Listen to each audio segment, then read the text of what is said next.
She cleaned penthouses for $15 an hour. He built empires from blood and fear and never apologized for either. She was one emergency away from homelessness. He was one signature away from making people disappear forever. But when a single mother, desperate enough to smuggle her toddler into work, walked into the private office of New York's most feared crime lord, everything changed in the time it took a whiskey glass to shatter against marble floors. They call him the collector because he never forgets a debt and always takes what he's owed. This silver-haired, tattooed kingpin with cold eyes and colder hands has built his fortune on knowing exactly when to strike and when to walk away.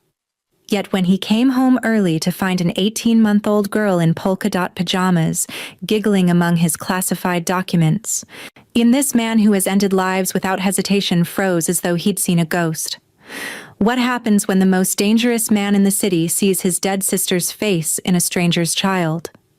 What happens when a woman who trusts no one must accept help from a man everyone fears?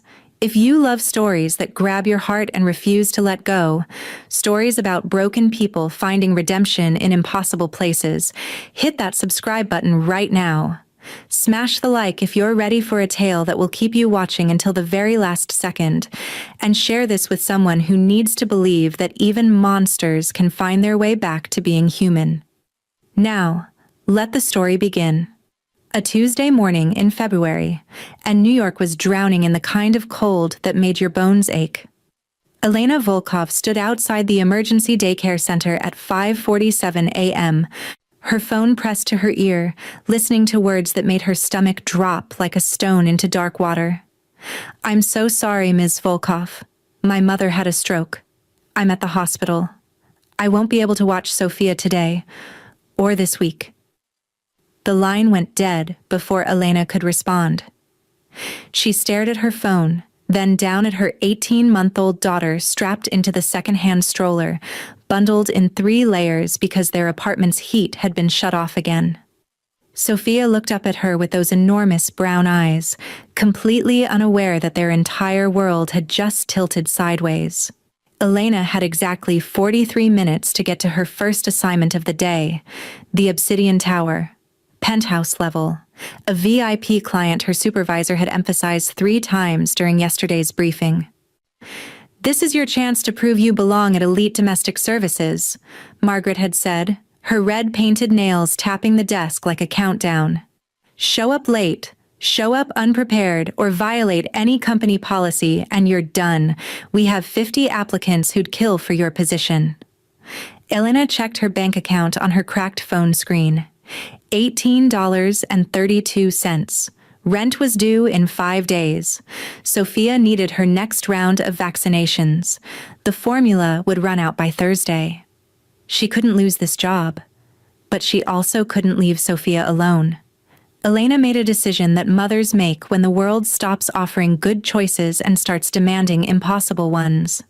She adjusted the blanket over Sophia's head, hiding the telltale white bow clipped to her wispy brown hair, and pushed the stroller toward the subway station.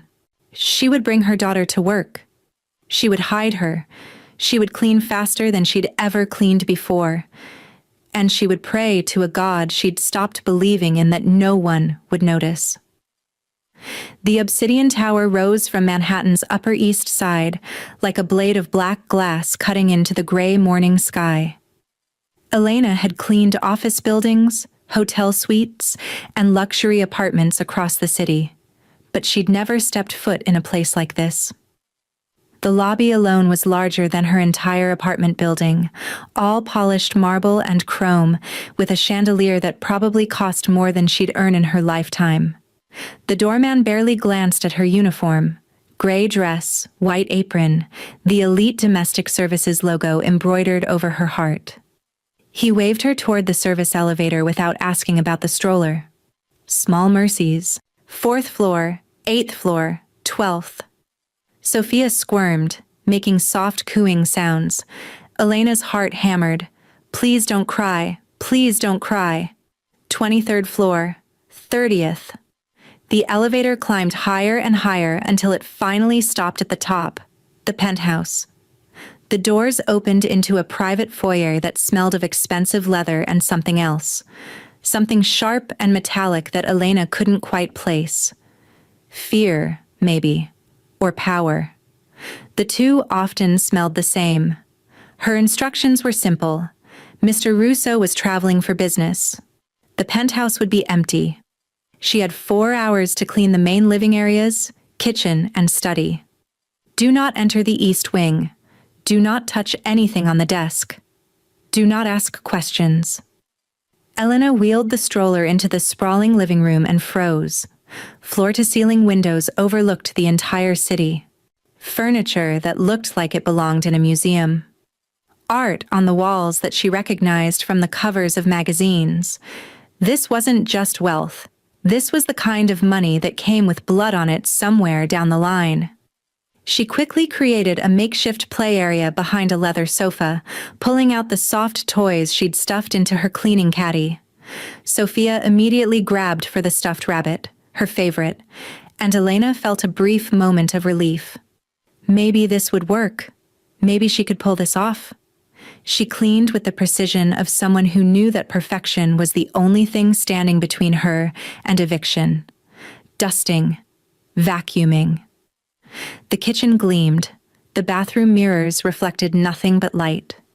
She moved through the penthouse like a ghost, leaving no trace of her presence except the smell of lemon cleaner and the faint sound of Sophia babbling to her toys behind the couch. 1 hour passed, then 2. Elena was finishing the second bathroom when she heard it. A sound that made her blood turn to ice, a key turning in a lock, the front door opening, heavy footsteps crossing the marble foyer. He wasn't supposed to be here. Mr. Russo was supposed to be in Chicago until Friday. That's what the schedule said. That's what Margaret promised. Elena's mind raced. The stroller, the toys, Sophia. She needed to hide them, grab them, run, but her legs wouldn't move.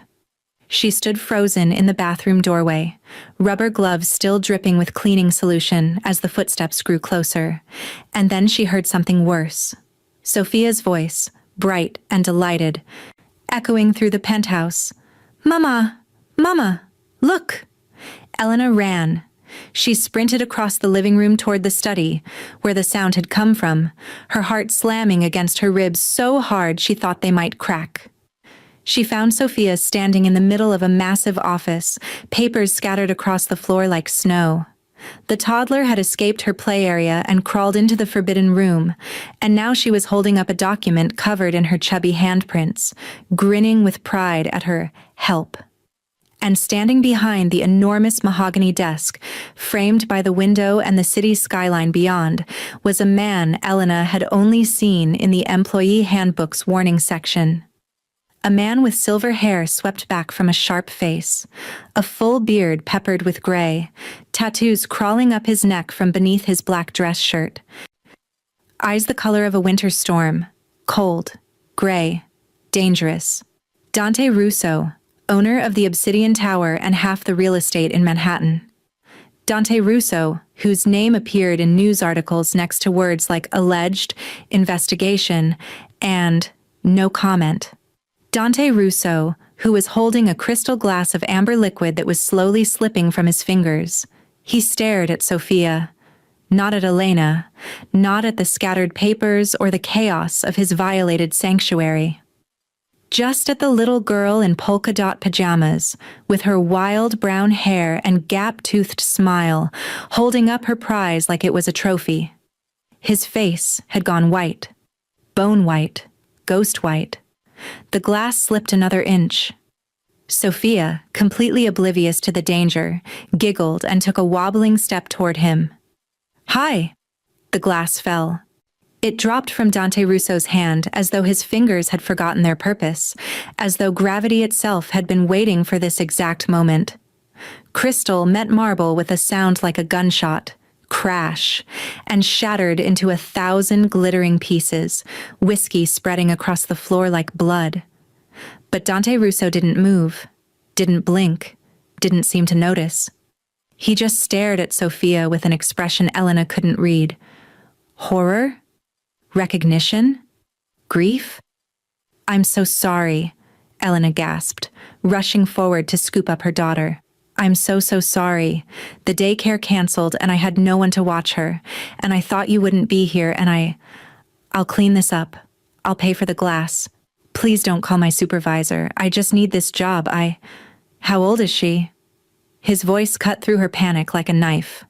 Low, rough, cracked at the edges. Elena froze with Sophia in her arms, the toddler squirming to be put down. Wait, what? Your daughter. Dante's eyes hadn't left Sophia's face. How old is she? 18 months, Elena whispered. She just turned 18 months last week. Something moved behind Dante Russo's eyes. Something that looked like pain traveling through centuries to finally reach the surface. He took a step forward, and Elena instinctively took a step back. But he wasn't looking at her. He was still looking at Sophia, at her round cheeks and button nose, and the way her tiny hand reached out toward the sparkling pieces of broken glass with innocent curiosity. Don't, he said, and for a moment Elena thought he was talking to her. But then he crouched down, moving slowly, carefully, as though approaching a wild animal. He held out his hand, tattooed, scarred, covered in silver rings, and Sophia grabbed his index finger without hesitation, the way children do when they haven't yet learned that some hands are more dangerous than others. Dante Russo, the man who allegedly ordered hits with his morning coffee, the man whose name made hardened criminals nervous, went completely still as the toddler held his finger and smiled up at him like he was the most fascinating thing she'd ever seen. Her eyes, he said, his voice barely above a whisper. She has her eyes. Whose eyes? Elena asked, because the question escaped before she could stop it. Dante Russo looked up at her for the first time since the glass had shattered. And in that moment, Elena Volkov understood that she hadn't just brought her daughter to work. She had smuggled her into the presence of a man haunted by ghosts, and her daughter looked exactly like one of them. Stay here, he said, standing abruptly. Don't leave, don't move. He stopped, his jaw working as though the words were fighting their way out. I need to make a call. He walked out of the study, leaving Elena standing among the broken glass and scattered papers, holding her daughter and wondering what she'd just walked into. Through the door, she heard his voice, low and urgent, speaking to someone named Vincent. Cancel everything today, everything, and find out everything there is to know about the woman who was assigned to clean my penthouse this morning. Her name, her history, where she lives, who she knows. I want it in an hour. Elena should have run. Muniz should have grabbed Sophia and disappeared into the city's crowds before Dante Russo discovered that she was a single mother with a restraining order against her ex-boyfriend, with debt collectors calling her phone, with a past she'd been trying to outrun since the day Sophia was born. But she didn't run, because Sophia had fallen asleep against her shoulder, exhausted from her big adventure, and Elena's legs felt like they'd been filled with cement. And because somewhere in the back of her mind, a small voice whispered that maybe, just maybe, this dangerous, broken man who dropped his glass at the sight of her daughter might be the only person in this entire city who could help them, even if he was the last person she should trust. Vincent Castellano had worked for Dante Russo for 11 years, and in that time, he'd learned 3 unbreakable rules. First, Mr. Russo's schedule was sacred.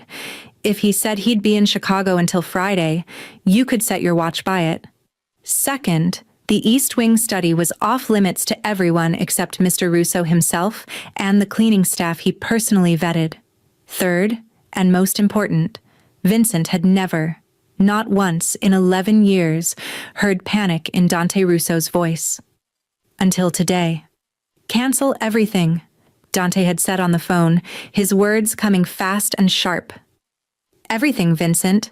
The meeting with the Colombians, the property inspection in Brooklyn. I don't care what excuse you make, and I need a full background check on the housekeeper who came this morning, Elena Volkov. I want to know where she was born, where she lives, who she talks to, what she eats for breakfast. 1 hour. Vincent had started to ask why, but the line went dead. He stared at his phone for 3 full seconds, then began making calls. In his experience, when Dante Russo changed plans without warning, someone was either about to get very rich or very dead. Vincent had a sinking feeling this situation might be something else entirely. Meanwhile, 6 floors below in the building's security office, the new guard, a kid named Tommy, who'd been on the job for exactly 9 days, was getting his first real briefing from the day shift supervisor. "That's Mr. Russo's private elevator," the supervisor said, pointing at the monitor showing the penthouse floor.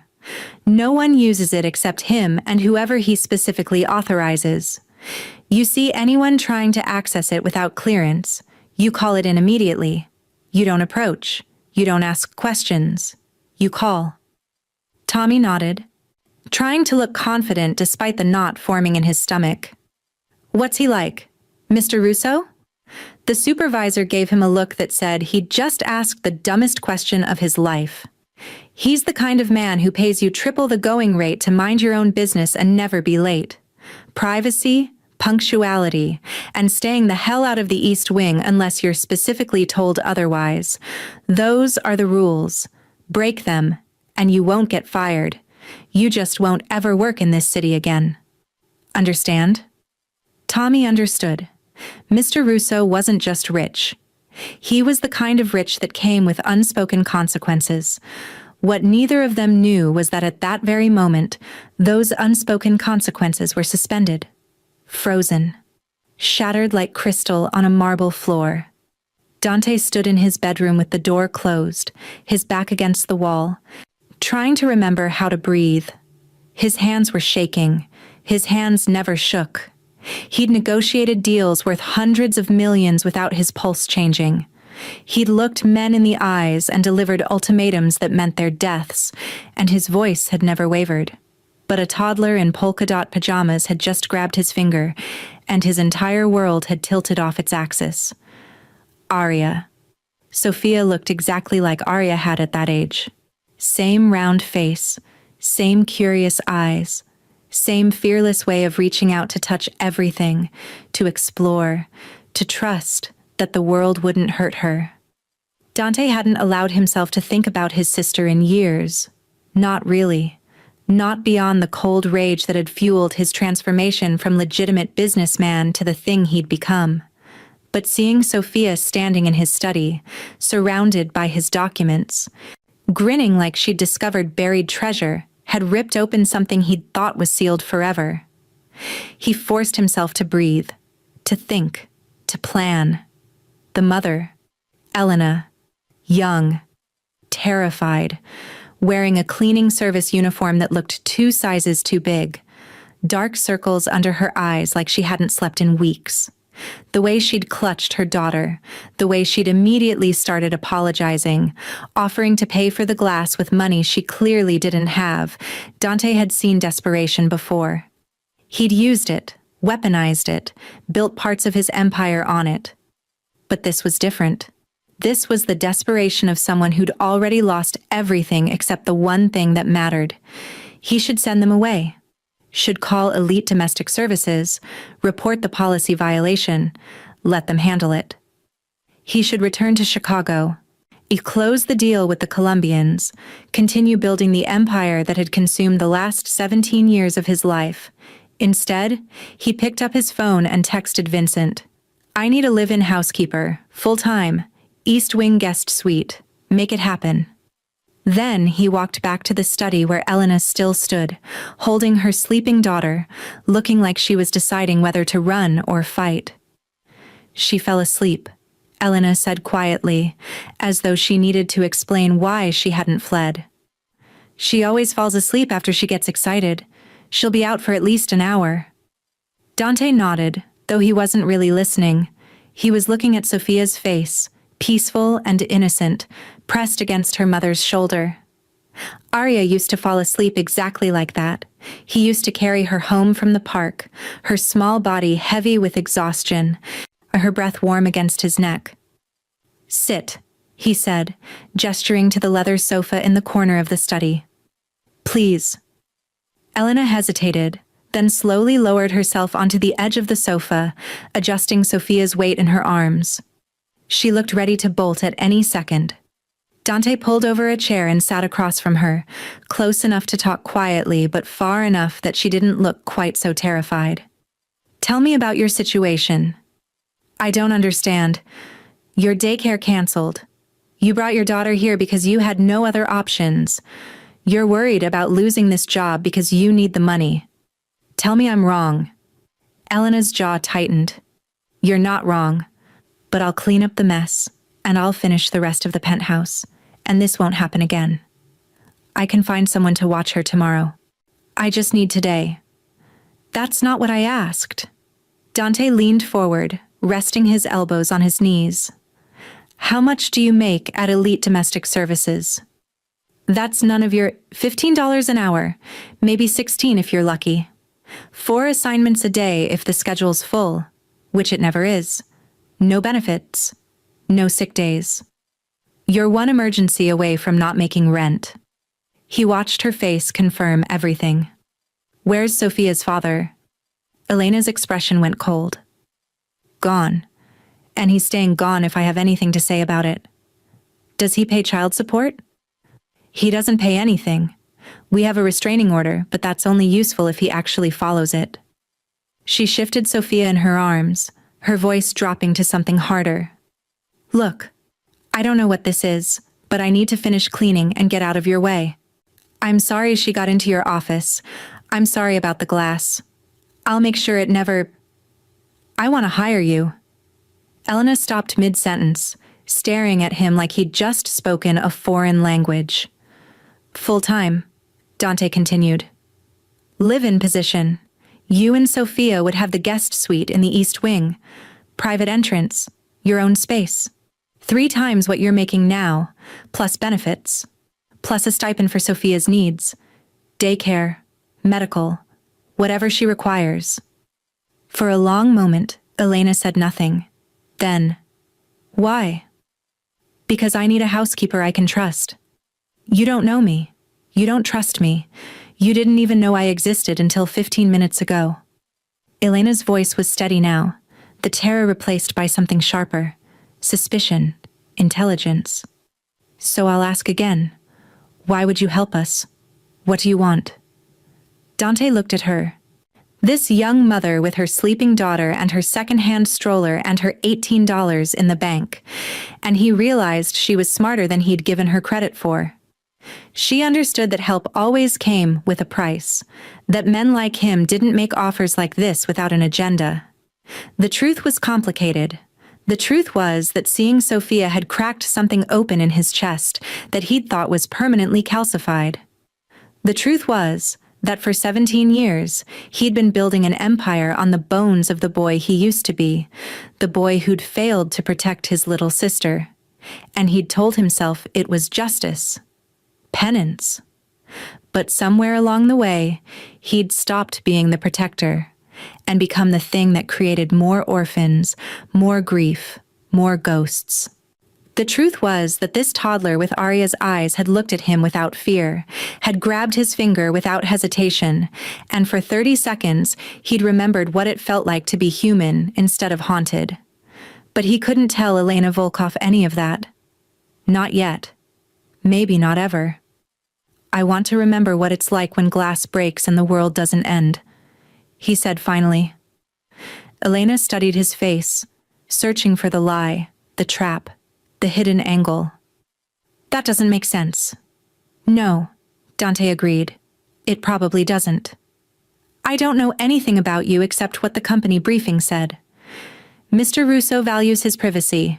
Mr. Russo has specific expectations.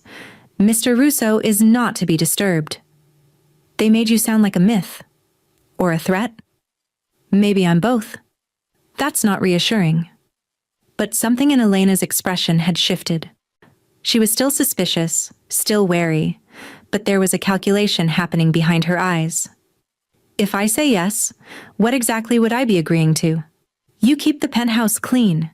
You maintain your own space in the East Wing. You don't enter my private office unless I'm present. You don't ask questions about my business or my schedule. In return, you and Sophia have a safe place to live, steady income, and I never contact your supervisor at Elite Domestic Services about today's policy violation.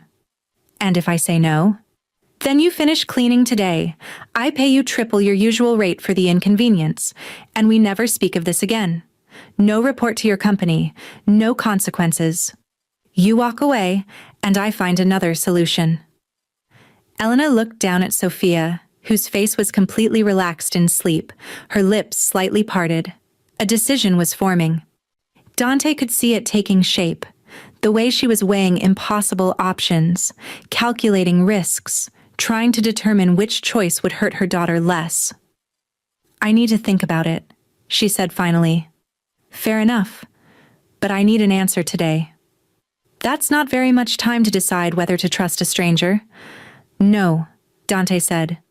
But you made a harder choice this morning when you decided to bring your daughter into a stranger's home and hope for the best. At least now you know what I'm offering. Elena met his eyes for the first time since the glass had shattered. Really met them. And what Dante saw there surprised him. Not just fear or desperation, but a kind of weary strength. The strength of someone who'd been knocked down repeatedly and kept getting back up. Why does she remind you of someone? Elena asked quietly. That's what this is really about, isn't it? She looks like someone you lost. Dante felt something tighten in his chest. That's not part of the offer. But it's the truth. The truth, Dante said carefully, is that I'm offering you and your daughter a way out of whatever situation you're running from. The reasons why don't change the reality of the offer. Everything has reasons, especially offers that sound too good to be true. Then consider this. Maybe I'm not doing this for you. Maybe I'm doing it for me, because I need to remember that not everything I touch has to turn into ruins. Dante stood, walked to the window, looked out at the city sprawling below. I've spent 17 years building something that looks like an empire, but feels like a graveyard. And then your daughter walked into my office today. And for 30 seconds I remembered what it felt like before everything turned to ash. That's worth 3 times your current salary and a guest suite. Behind him, he heard Elena shift Sophia's weight, heard the soft rustle of fabric. My daughter is not therapy for your guilt, Elena said, her voice steady but not unkind. Whatever you lost, whoever she reminds you of, Sophia is her own person. She's not a replacement for anyone. I know that. Do you? Because from where I'm sitting, this looks like a dangerous man trying to fix something broken by surrounding himself with innocence. And in my experience, that never ends well for the innocent. Dante turned back to face her. You're right. It doesn't. Which is why if you say yes, we establish boundaries, clear expectations. You're not here to heal me, I'm not here to save you. This is a transaction, employment. Nothing more. Nothing more, Elena repeated, but there was doubt in her voice. Except, you're offering me a life-changing amount of money and housing because my daughter happens to look like someone you lost. Yes. That's not a transaction. That's grief, looking for absolution. Dante almost smiled. Almost. Are you always this direct with men who've just offered you a job? Only with men who drop glasses and look like they've seen a ghost. Elena adjusted Sophia again, the toddler murmuring in her sleep. I need to know something before I give you an answer. If I say yes and things get complicated, if my ex-boyfriend finds us, if there's legal trouble, if any part of my past catches up to me, will you use that against us? Will you hold it over my head? No. Just like that? No? Just like that. Dante returned to his chair, sitting back down across from her. Whatever you're running from, whatever's chasing you, it stays in the past. The only thing that matters is whether you can keep this penthouse running smoothly, and whether you and Sophia need a safe place to land. Everything else is none of my business unless you make it my business. Elena was quiet for a long time. Sophia stirred in her arms, made a small sound, then settled back into sleep. Finally, Elena looked up. I need to see the guest suite, and I need to know what happens if this doesn't work out. If I need to leave, if you decide this was a mistake, I need an exit strategy. Vincent will show you the suite. As for an exit, 30 days notice, either direction. I'll provide a reference and 2 months severance regardless of how long you've been here, and I'll never contact Elite Domestic Services about what happened today. You walk away clean. And if I need to leave immediately, no 30 days? Dante studied her face, reading between the lines. She wasn't just worried about this job. She was worried about being trapped, about not having options, about a man, the ex-boyfriend probably, who'd made her feel like she couldn't escape. Then you leave immediately, he said, and I'll make sure you have enough to land on your feet somewhere else. No questions, no consequences. Why would you do that? Because Sophia deserves a mother who has choices, and because maybe, just maybe, I'm tired of being the reason people don't have them. Elena looked at him for what felt like a full minute, and then she shifted Sophia in her arms and stood. I want to see the suite, and then I'll give you my answer. Dante stood as well, pulling out his phone to text Vincent. He'll be here in 5 minutes. Your security chief.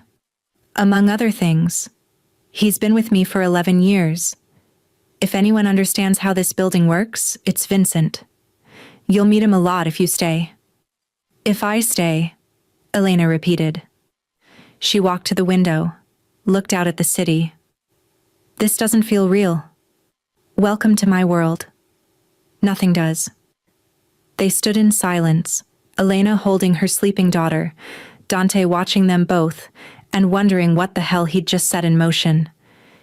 He'd made the offer on impulse, which wasn't like him. Dante Russo didn't do impulse. He calculated. He planned. He moved pieces on boards that other people didn't even know existed. But something about this woman and her daughter had short-circuited all of that. And now he was committed to a path he hadn't fully thought through, for reasons he couldn't entirely explain, because a toddler in polka-dot pajamas had smiled at him like he wasn't a monster. Vincent arrived exactly 4 minutes and 30 seconds later, knocking once before entering. He took in the scene, the broken glass still on the floor, Elena holding Sophia, Dante standing by the window. And his expression didn't change, though Dante knew him well enough to see the questions forming. Vincent, this is Elena Volkov. She and her daughter will be taking the East Wing guest suite as of today. Please show her the space and make sure she has everything she needs. Dante turned to Elena. Vincent will get you access cards, security codes, anything you require. Take your time deciding. I'll be in my office. Elena nodded, then followed Vincent toward the door. But she paused at the threshold, looking back. Mr. Russo? That thing you said about glass breaking and the world not ending? Yes? I hope you're right. Because from where I'm standing, the world ended a long time ago. We're just living in what's left. Then she was gone, following Vincent down the hall, leaving Dante alone with shattered crystal and the ghost of a memory that refused to stay buried. He picked up his phone and called his attorney. Robert, I need employment contracts drawn up. Full-time live-in housekeeper. Standard NDA. Non-compete. Severance clause. And I want them ironclad. If she needs to leave immediately for any reason, she's protected. Dante, you've never hired live-in staff before. Just do it. I need them today. He ended the call, then bent down to pick up the largest piece of broken glass. His reflection stared back at him, fractured and distorted. Somewhere in this building, a young mother was deciding whether to trust a man whose reputation should have sent her running. And Dante Russo, who'd spent 17 years becoming exactly the kind of man mothers warned their children about, found himself hoping she'd be foolish enough to say yes. Because maybe, Just maybe, if he could keep one small family safe, he could prove to himself that he wasn't entirely beyond redemption, even if he probably was. Elena said yes. She said yes because the East Wing guest suite had heated floors and windows that locked properly and a crib that didn't wobble when Sophia grabbed the rails. She said yes because Vincent showed her a kitchen stocked with fresh food and told her, "Anything you need, you just let me know." Like he actually meant it. She said yes because when she calculated rent plus utilities, plus daycare, plus the cost of constantly looking over her shoulder, the math finally worked in her favor for the first time in 18 months. But mostly, she said yes because Sophia had woken up in Dante Russo's study, looked around at the leather furniture and floor-to-ceiling windows, and whispered, "Pretty," with such wonder that Elena's heart cracked a little. They moved in that afternoon. Elena had expected the process to be complicated, full of paperwork and background checks and invasive questions. Instead, Vincent arrived at her apartment in Brooklyn with 2 security guards and helped pack her entire life into 4 boxes and 3 trash bags. The whole thing took 20 minutes. When they loaded everything into the black SUV, Vincent looked at the building, the broken front door, the graffiti on the walls, the smell of garbage that never quite went away, and said quietly, "You're doing the right thing." Elena wasn't sure about that, but she was sure about the way Sophia laughed when Vincent made faces at her during the drive back to the Obsidian Tower, and she was sure about the relief that flooded through her when she locked the guest suite door from the inside and realized no one could get to them here. The first week was strange.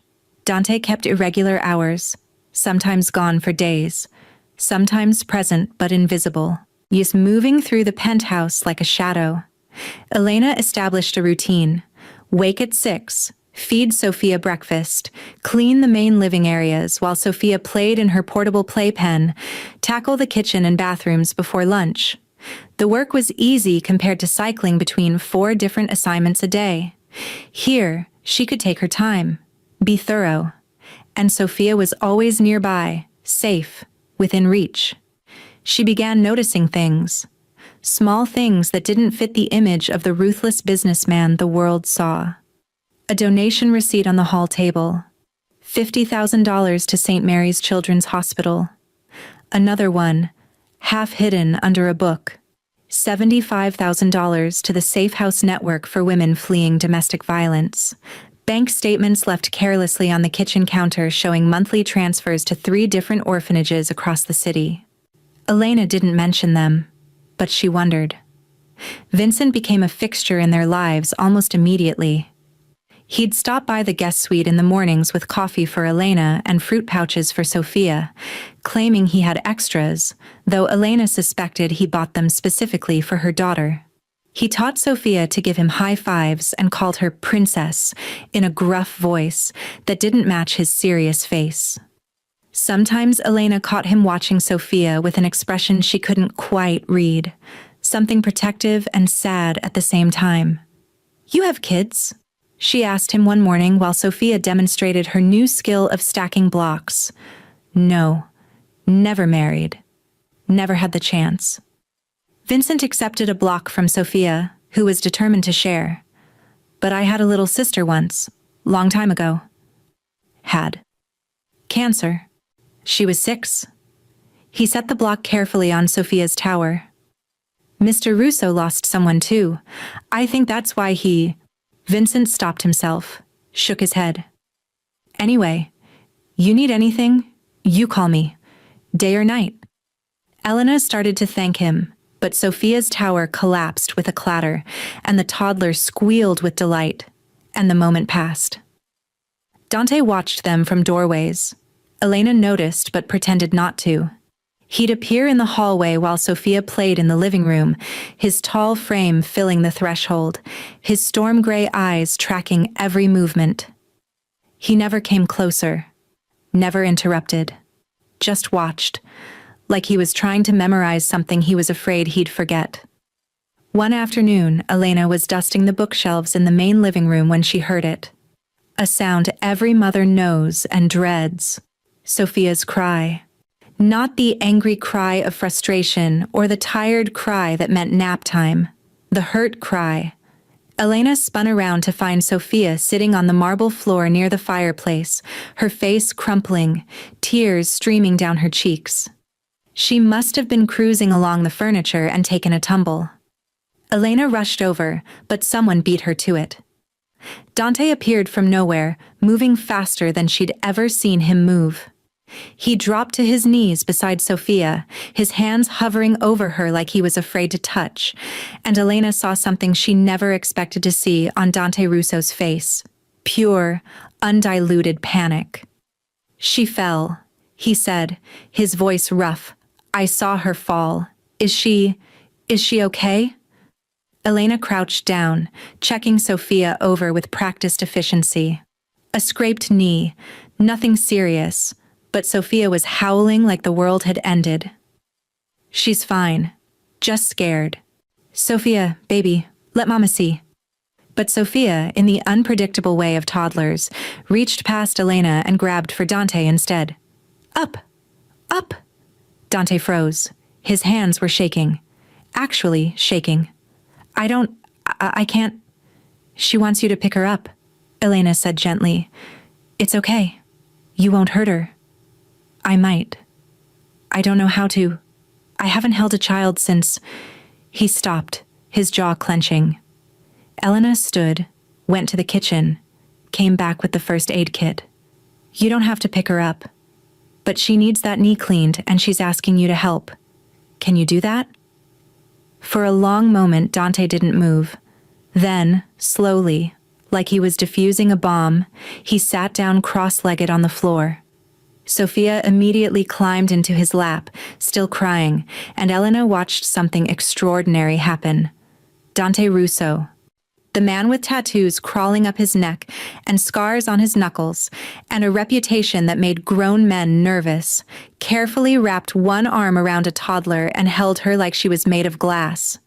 His other hand was still shaking when he took the antiseptic wipe from Elena. "I don't remember how to do this," he whispered. "Yes, you do," Elena said. "You just forgot for a while." Dante cleaned Sophia's scraped knee with a gentleness that seemed impossible from hands that size. He applied the bandage, a ridiculous cartoon one with dinosaurs that Vincent had bought in bulk. And when Sophia stopped crying and looked up at him with those big brown eyes, Dante's face did something complicated. "All better?" Sophia asked, her voice still watery. "All better," Dante confirmed. His voice cracked on the second word. Sophia smiled, then wriggled out of his lap and toddled off to find her blocks, crisis forgotten. Children were like that. They lived entirely in the present, unencumbered by the weight of the past. Dante stayed on the floor, staring at his hands like they belonged to someone else. "You're not what people say you are," Elena said quietly. "Or maybe you're exactly that, but you're also more."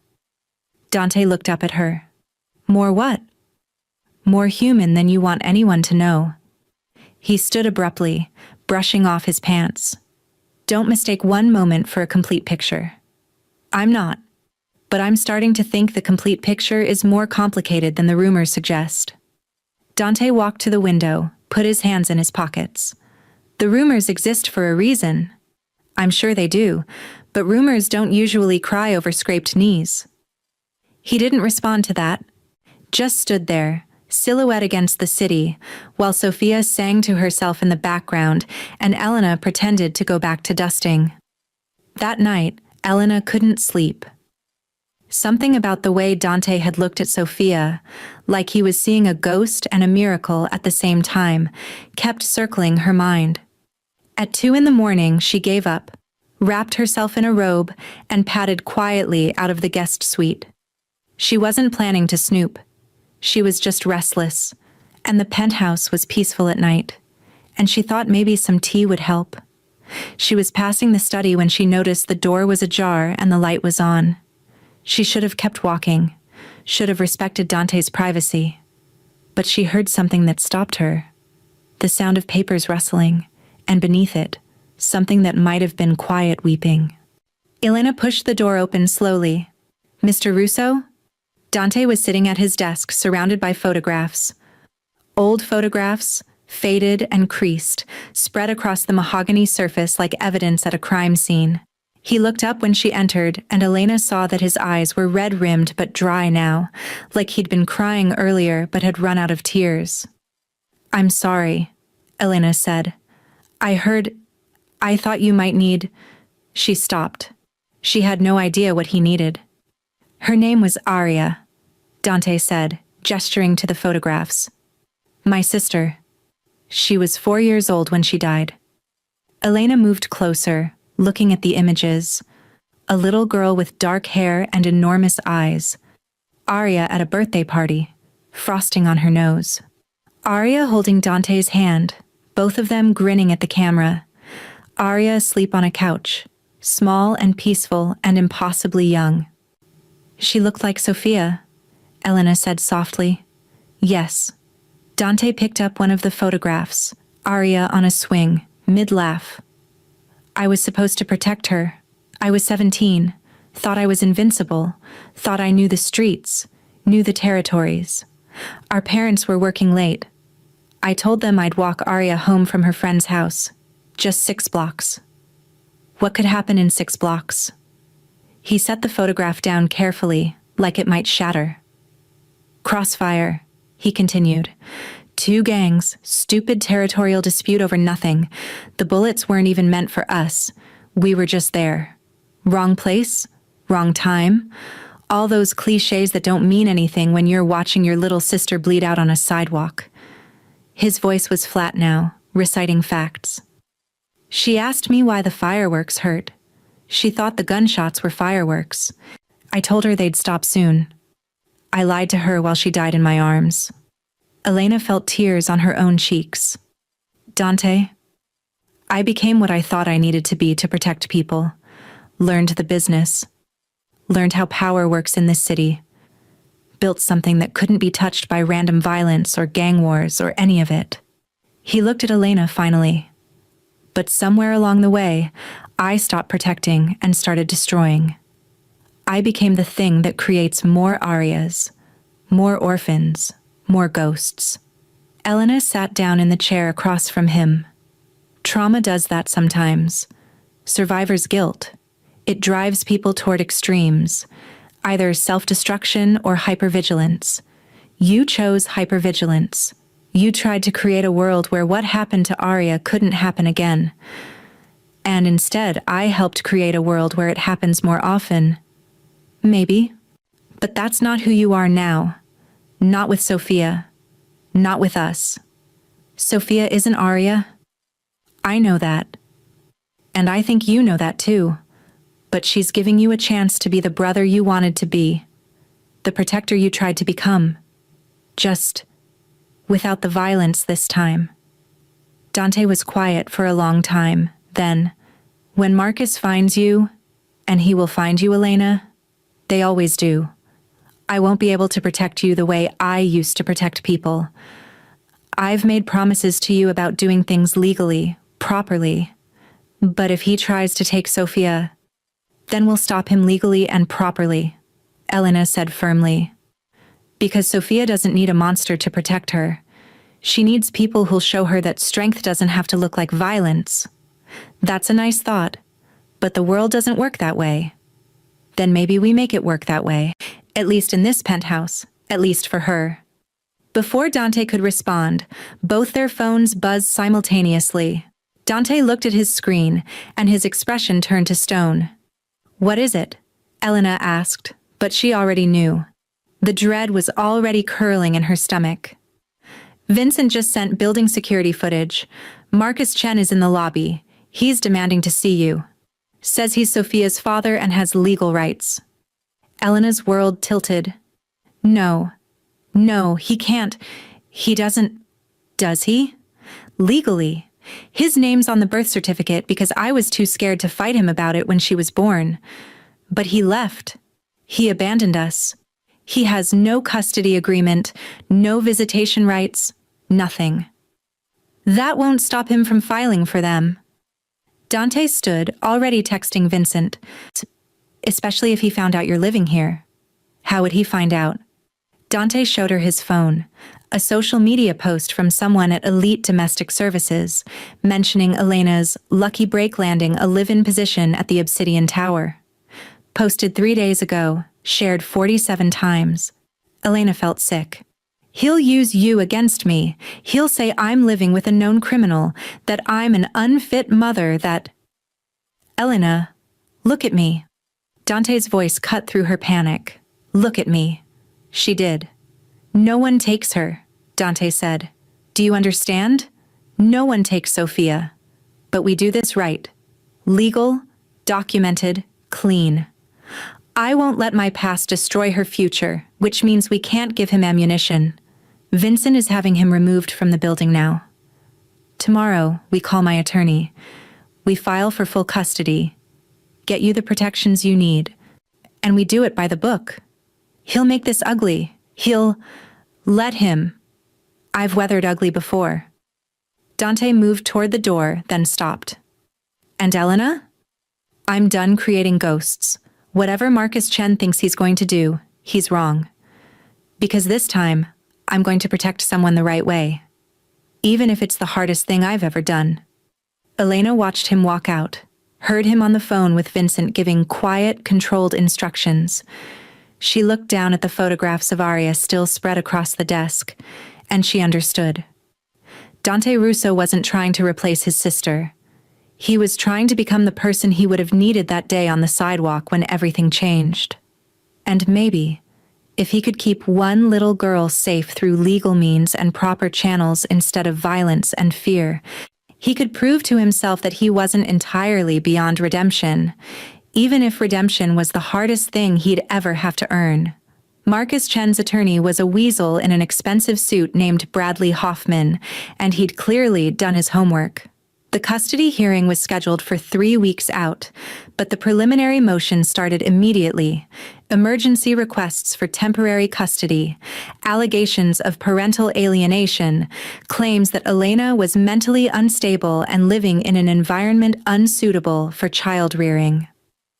Dante sat in the back of the courtroom during the first motion hearing, watching Hoffman paint Elena as a negligent mother who'd shacked up with a known associate of organized crime to avoid her responsibilities. The judge, an older woman with steel gray hair and no patience for theatrics, denied the emergency custody request, but the damage was done. Marcus now had legal standing, and the battle was officially underway. Outside the courthouse, Dante found Elena on a bench, her hands shaking as she tried to buckle Sophia into her stroller. Vincent stood nearby, scanning the crowd with professional paranoia. He's going to win, Elena said flatly. Did you hear Hoffman? He made me sound like I'm running some kind of criminal enterprise. And Marcus sat there looking like a concerned father instead of the man who shoved me into a wall when I was 6 months pregnant. He's not going to win. Dante crouched down to her eye level. Robert is already filing counter-motions. We'll expose every lie, every inconsistency. This is just opening moves. Opening moves in a game I can't afford to lose. Elena finally got the buckle to click. Sophia, oblivious to the tension, was trying to eat her shoe. And every day we fight this in court is another day Marcus gets to paint himself as the victim. Dante felt the old instinct rising, the urge to solve problems the way he used to solve problems. One phone call, one meeting in a warehouse somewhere. Marcus Chen would disappear, and Elena's custody case would be uncontested. Clean, permanent, easy. But then he remembered Arya's photographs spread across his desk. He remembered Elena's words. Sophia doesn't need a monster to protect her. And he remembered the way Sophia had climbed into his lap when she'd scraped her knee, trusting him completely, assuming the best. What would Arya want you to be? Elena had asked him one night, and the question haunted him. Not this, not the thing he'd become. We do it the right way, Dante said, more to himself than to Elena. Legal, documented, clean. Even if it takes longer? Even if it takes longer. But Marcus didn't have patience for the legal system to run its course. 2 weeks later, Elena took Sophia to Riverside Park, a rare afternoon off while Dante's housekeeper covered the penthouse cleaning. It was a beautiful spring day, the kind that made New York almost bearable. Sophia was obsessed with the swings, squealing with delight every time Elena pushed her higher. Elena didn't notice the two men watching from the bench near the restrooms. Didn't notice when one of them made a phone call. Didn't notice Marcus Chen arriving in a black sedan and parking illegally near the playground entrance. What she did notice was the little boy who fell off the climbing structure 20 feet away, his mother frantically calling for help. Elena's nursing instincts kicked in immediately. She lifted Sophia out of the swing. "Just 1 minute, baby, stay right here," and ran to check on the boy. Scraped palms, possible sprained wrist. Nothing serious, but the mother was panicking. Elena was showing her how to check for swelling when she heard Sophia scream. Not a hurt scream. A scared scream. A scream that activated every protective instinct Elena had ever developed. She spun around in time to see Marcus Chen carrying Sophia toward the park entrance. One hand clamped over the toddler's mouth while she thrashed and wailed. And the two men from the bench were running interference, blocking other parents who tried to intervene. Elena ran. She ran faster than she'd ever run in her life, screaming Sophia's name, screaming for someone to call the police. But Marcus had a head start and longer legs, and he was already at the sedan, reaching for the door handle. Vincent appeared out of nowhere. 1 second Marcus was opening the car door. The next he was on the ground, Sophia tumbling safely onto the grass as Vincent's security team materialized like shadows made solid. 2 agents secured Marcus. A third scooped up Sophia, who was screaming for her mother. A fourth intercepted the 2 men who'd been running interference. Elena reached Sophia just as Dante's SUV screeched to a stop at the curb. He emerged like something from a nightmare, all controlled fury and deadly intent. His storm-gray eyes locked onto Marcus Chen, who was being held face down on the pavement by 2 of Vincent's agents, and Elena saw something terrifying flicker across Dante's face. Recognition, calculation, the cold math of violence that had defined his life for 17 years. Dante's hand moved to his back, to the concealed weapon Elena knew he carried. His fingers brushed the grip. "Dante, no." Elena's voice cut through the chaos. She was holding Sophia, who was crying, into her shoulder, and her own hands were shaking, but her voice was steady. "Not like this." He tried to take her. Dante's voice was flat, empty of everything except ice-cold rage. He put his hands on her. He made her scream. I know, but she's watching. Dante. She's watching."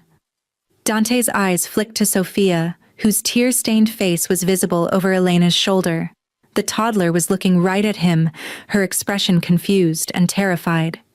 "Dada," Sophia whimpered, reaching for Dante with both hands. Dada, scared.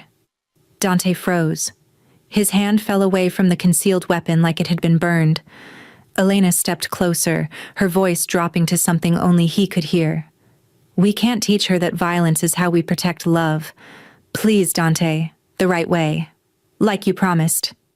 For a long moment, Dante didn't move. Elena could see the war happening behind his eyes. 17 years of instinct and habit screaming at him to solve this problem the only way he knew how, versus the fragile new possibility that maybe there was another path. Then he pulled out his phone and called his attorney. "Robert, I need you at Riverside Park immediately. Attempted kidnapping. Multiple witnesses. I want every legal avenue pursued. Existing warrants. Violation of restraining order.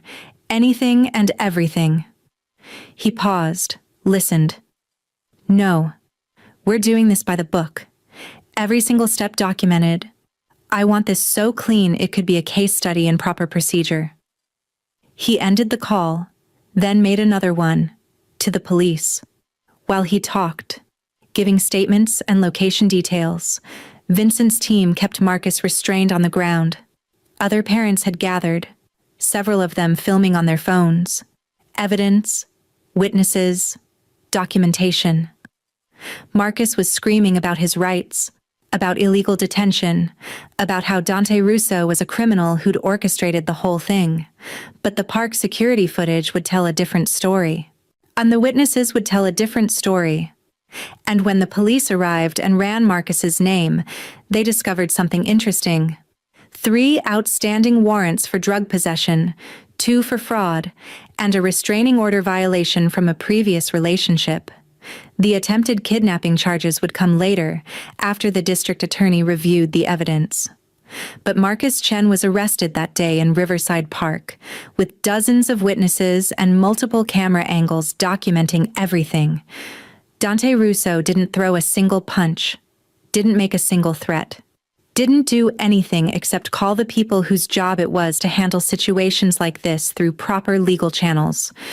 And when Sophia finally stopped crying and lifted her head from Elena's shoulder, reaching again for Dante with that heartbreaking trust, he took her carefully in his arms and held her while she fell asleep against his chest, exhausted from fear and confusion. "You did the right thing," Elena said quietly. "The right thing feels a lot harder than the wrong thing used to feel," Dante replied, but he was still holding Sophia, still letting her sleep, still being exactly what she needed in that moment. Vincent approached, his expression unreadable. "The police want statements. I've got our legal team handling it, but they'll want to talk to you and Elena. We'll give them whatever they need." Dante looked at his security chief. "And Vincent? I want new protocols. If we're doing things legally now, I need to know we can keep people safe without crossing lines. Work with Robert. Figure out what that looks like." Vincent nodded slowly. "You're really doing this? Changing how you operate?" "I'm really trying." 6 months later, Elena stood in the family court building again, but this time the outcome was different. Marcus's attorney had withdrawn after Marcus was convicted of attempted kidnapping, drug possession, and fraud. He was serving 3 to 5 years, with additional time added for the restraining order violations. The custody case was uncontested now, and the judge granted Elena full legal and physical custody of Sophia, with a permanent order prohibiting Marcus from any contact. Outside the courthouse, Dante was waiting with Sophia in his arms. The toddler had started calling him Uncle Dante weeks ago, though she occasionally slipped and said Dada, which made something complicated happen to his face every time. "It's over," Elena said, showing him the signed orders. "She's safe. She was always safe. Now it's just official." Dante handed Sophia back to her mother. "Vincent's got the car. I thought we could celebrate. There's a place in Brooklyn that makes excellent cannoli, and I believe someone recently turned 2 years old." Sophia's birthday had been the week before. They'd celebrated in the penthouse with Vincent and a handful of Elena's new classmates from her nursing program. Dante had assembled a wooden play kitchen that came with instructions in 3 languages and approximately 400 screws. It had taken him 6 hours and 2 pots of coffee, but he'd finished it, and Sophia had immediately started making imaginary soup for everyone. The last 6 months had been transformative in ways both visible and invisible. Dante had begun the slow, painful process of legitimizing his business operations, selling off the criminal enterprises, converting others into legal ventures, establishing proper corporate structures. It would take years to complete, and there would be costs, both financial and personal. But he was doing it. He'd also established the Aria Foundation, a nonprofit dedicated to protecting single mothers and their children from domestic violence. Elena served as co-director, bringing her lived experience and her growing expertise in trauma-informed care. They'd already helped 43 families find safe housing and legal representation. Elena herself had completed her first semester of nursing school with a 3.9 GPA. She was specializing in family trauma intervention, or drawn to the work by her own experiences and by the conviction that broken systems needed people who understood them from the inside. That evening, after the cannoli and the celebration, Elena sat in Dante's study with her textbooks spread across the desk. Sophia was asleep in the crib Dante had assembled in the corner. He'd insisted on putting one in every room she spent significant time in, claiming it was practical. Elena suspected it was because he liked having Sophia nearby while he worked. Dante entered with 2 cups of coffee, setting one beside Elena's medical terminology textbook. He glanced at what she was reading and paused. "Family trauma intervention?" he asked. Elena looked up. "Someone once told me that we become what we think we need to be. I want to be what families like ours actually need. Someone who sees the person, not just the past." Dante was quiet for a moment. Then he walked to the shelf where he kept Aria's photographs, no longer hidden in drawers but displayed openly now, integrated into his life instead of buried beneath it. He picked up his favorite one, Aria on the swing, mid-laugh, completely free. "She would have loved to meet her," he said, looking at sleeping Sophia. Elena stood, moved beside him. "Maybe she did. Maybe that's why you dropped your glass that day. She was making sure you wouldn't miss this." Dante looked at Elena, then at Sophia, then back at the photograph of Aria, and for the first time in 17 years he smiled. Not the controlled, calculated smile he used in business meetings. Not the cold smile that preceded difficult decisions. A real smile. Small, genuine, and entirely at peace. "I used to think redemption meant erasing what I'd done," he said quietly. "Making up for Aria by becoming something that could protect everyone from everything. But that's not redemption. That's just another form of violence. Then what is it? Showing up. Doing the hard work even when it's slower and messier and doesn't feel satisfying. Choosing the right path even when the wrong one is so much easier." He set down Aria's photograph. "And maybe accepting that I can't save everyone, but I can save someone. And maybe that's enough." Sophia stirred in her sleep, made a small sound, then settled. Outside the window, New York glittered in the darkness. 8 million people living their complicated, messy, beautiful lives. "It's enough," Elena agreed. "It's more than enough." And in that moment, in a penthouse study that had once been a temple to grief and guilt, surrounded by nursing textbooks and a sleeping toddler, and photographs of a little girl who'd died too young, 2 broken people who'd found each other through desperation and impossible circumstances understood something fundamental. Redemption wasn't a destination. It was a daily choice, a commitment to doing better, being better. Choosing the harder right over the easier wrong. Dante Russo had spent 17 years becoming a monster. He would spend the rest of his life becoming human again. And if he was very lucky, maybe someday when Sophia was old enough to understand, he could tell her about her namesake, about Aria, and the glass that shattered, and the day everything changed. But for now, he just stood beside Elena, drinking coffee and watching Sophia sleep, and let himself believe that maybe, just maybe, he was exactly where he was supposed to be, doing exactly what Aria would have wanted him to do all along. Thank you for watching this story to the end. If you enjoyed this story, you will surely love the next one. It's as crazier and more intriguing as you can ever imagine. So do check it out. Click on the image showing on your screen right now to watch the next one.